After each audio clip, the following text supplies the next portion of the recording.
Non-biblical програмд нэвтрэх нууц зүгээ мартсан тохиолдолд яаж сэргийлэх тухай энэ удаа зөвлөгөө оруулж байна.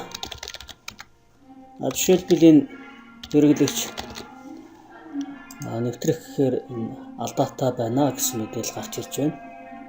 Энэ тохиолдолд хэрхэн сэргийлэх вэ гэвэл энэ localhost гэдэг энэ ташаа зураасныхаа араас php-myadmin гэж бичээд enter тавчийг дарж өгнө.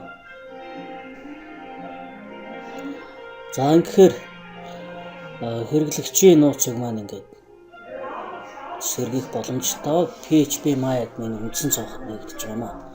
Эндээс бид open гэсэн баазаа сонгоно. Open баазыг сонголоо. Дараа нь step гэдэг хүснэгтийг сонгож байна. За энд admin гэдэг энэ хамгийн ихэнд байгаа root administrator-ийн энэ нэр харагдаж байна. Энэний хамгийн урд байгаа edit гэсэн холбоосыг дарж өгнө. За ингээд нууцыг солих боломжтой цонх нэгдсэн.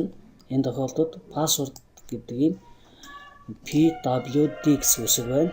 Үүний сонголтыг md5 гэсэн сонголт хийж өгөөд за эндээ нууцыг оруулж өгнө.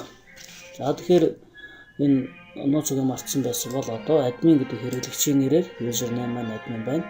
Password маань бас admin болж хувирлаа. Ингээд go гэсэн тавчийг дарахаар энэ мэдээлэл өөрчлөгдсөн тухай дэлгэцэнд харагдаж байна.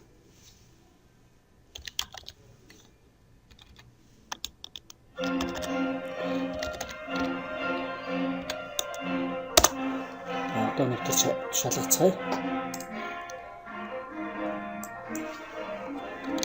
Admin нууцыг бас admin. За ингээд програмд нэвтрлээ.